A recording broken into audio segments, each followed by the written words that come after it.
السلام علیکم ویورز، میرے ساتھ موجود ہیں رئیس تنولی صاحب جو کہ دربند میں جے پی ٹی کا جو میلہ سجا ہوا ہے اس کے آرگنائزنگ کمیٹی کے بڑے ایکٹیو ممبر ہیں، تو ان کی کہانی سنتے ہیں انہی کی زبانی۔ السلام علیکم رئیس۔ جی وعلیکم السلام۔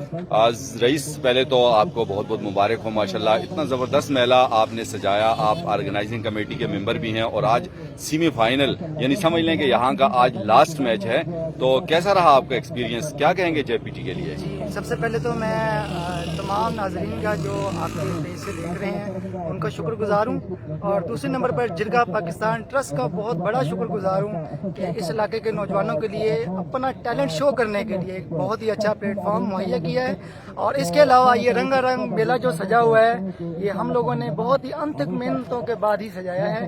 ہم نے نہ گرمی دیکھی ہے، نہ دھوپ دیکھی ہے، نہ کھانے کا ٹائم کا پتہ ہے، نہ کچھ، نہ پانی پینے کا پتہ ہے، لیکن ہم نے اس ٹورنامنٹ کو کامیاب کرنے کے لیے اپنی طرف سے بھرپور کوشش کی ہے۔ چلے جی، بہت اچھا ہے، دیکھیں بہت سے پلیئرز آگے آئیں گے، بہت سے کمنٹریٹرز آگے آئیں گے، تو یہ آپ کی کاوش انشاءاللہ بہت کامیاب ہوگی۔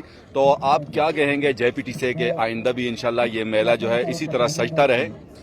جی بالکل، میں جے پی ٹی کا شروع سے ہی ایک ایکٹیو ممبر ہوں، اور میں جے پی ٹی سے پوری امید رکھتا ہوں کہ آئندہ بھی اس طرح کے رنگا رنگ فیسٹیولز ان کا انعقاد کرتے رہیں گے، خصوصاً طور پر ایجوکیشن کے حوالے سے، اسپورٹس کے حوالے سے، ہیلتھ کے حوالے سے، انوائرمنٹ کے حوالے سے، اور بھی جس طرح کے ایکس وائی زی جو بھی پروجیکٹس چل رہے ہوں گے اس پر اپنا بھرپور کام کریں گے۔ تھینک یو سو مچ جی، بہت شکریہ، اپنا خیال رکھیں۔